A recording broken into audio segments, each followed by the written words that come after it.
Hi, my name is Heather McCarty, and I am a faculty member in the History and Gender and Women's Studies program. I also helped to co-found and co-direct the Lytton Center for History and the Public Good. And this spring, I joined the UFO negotiations team and have been at the table. And you've probably heard we're going to Impasse. And so I just want to explain to our community a little bit more about what that is and why we're headed there. So first, easiest thing is, what is Impasse? Impasse is just when you have a deadlock and really no further progress can be made towards reaching a resolution. Both sides have tried in good faith to get there and we can't. And so what we're doing now is the UFO and the district are jointly filing with the Public Employees Relations Board, PERB, and we're letting them know that we've reached impasse. And this allows us to access help from the state. So hopefully we can get out of impasse and actually get a contract. So let me explain to you a little bit about what's happening issue-wise for us. There are 3 issues. The first issue for us is fair compensation. We are asking for a 1.71% cost of living adjustment, or COLA, be restored incrementally over 2 to 5 years. Cost of living adjustment, for those of you who don't know, it's monies that are provided to the district from the state.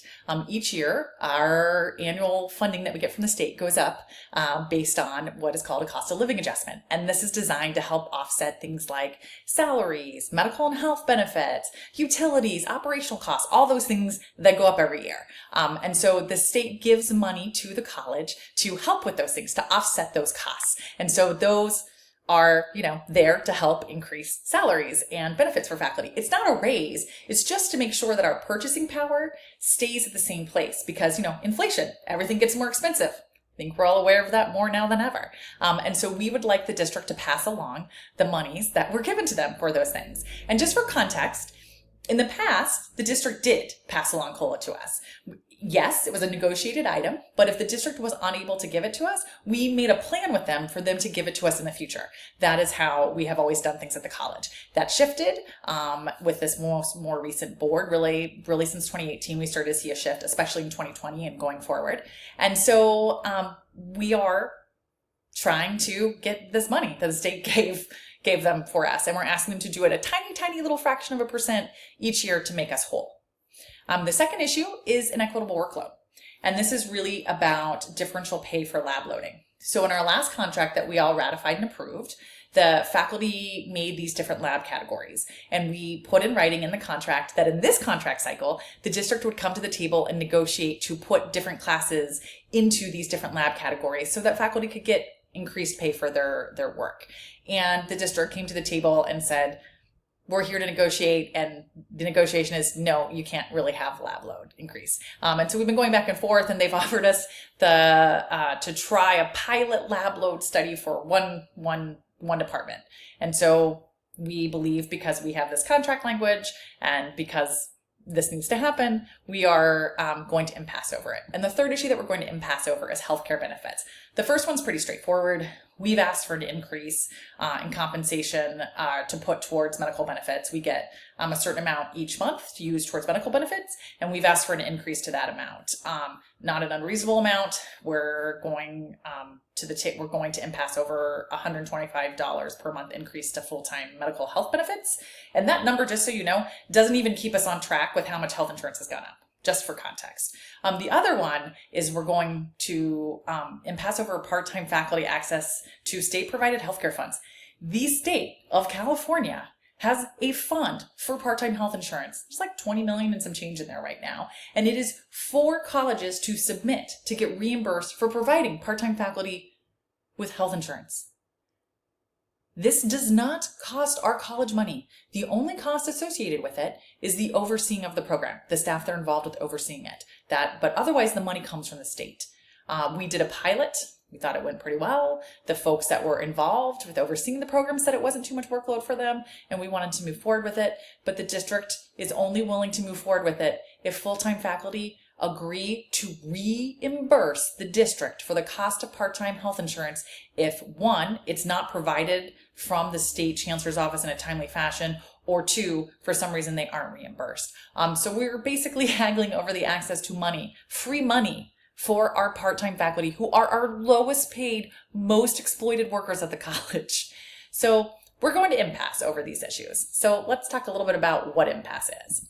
So, I'm sorry. And the other things I wanted to say is that I think I already hinted at this, is that this is a shift for the Board of Trustees. Our previous Board of Trustees actually helped full-time faculty get health insurance back. We have 2 long-term trustees who played active roles in helping faculty get health insurance back.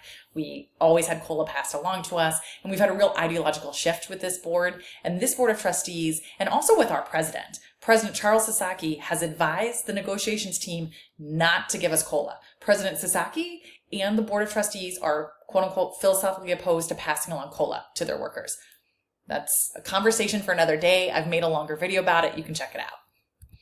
So what is the impasse process? It's pretty straightforward. We're in part 1 right now. We are declaring and certifying that we are at impasse. And so PERB will look at it and determine if actual impasse exists. Since we're jointly filing, they're going to say yes. And that'll move us into the next stage, and that's mediation. And that's usually 2 to 3 weeks after certification, and it typically lasts 30 to 45 days.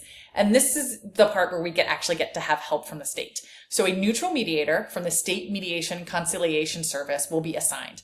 The mediator will work with both sides to try to find common ground. And while mediators can't impose settlements, they often help parties overcome obstacles. One of the ways in which they can really help parties overcome obstacles is that PERB is kind of looking to see if what you're asking for is reasonable, and we believe what we're asking for is reasonable, and if what you're asking for can be paid for, and we believe that it can. So hopefully we'll solve everything in mediation. If we don't solve everything in mediation, we'll go to fact-finding. And this comes 10 to 14 days after unsuccessful mediation. And a panel of representatives from each side are going to have a neutral chair, and they're going to investigate the issues. They're going to hold hearings, they're going to review evidence, and then they're going to issue recommendations. And again, part of what they're looking at is, are what you're asking for reasonable? And is it something that the district can afford? So that's where we're heading towards. So hopefully we won't even get to fact finding. Hopefully through the mediation process, we'll actually resolve things. But if we don't, we'll go to fact finding, and that report will get issued, and that report becomes public like basically 10 days later, because you kind of have this cooling off period. And the hope is that maybe you can actually agree to something during that period as well.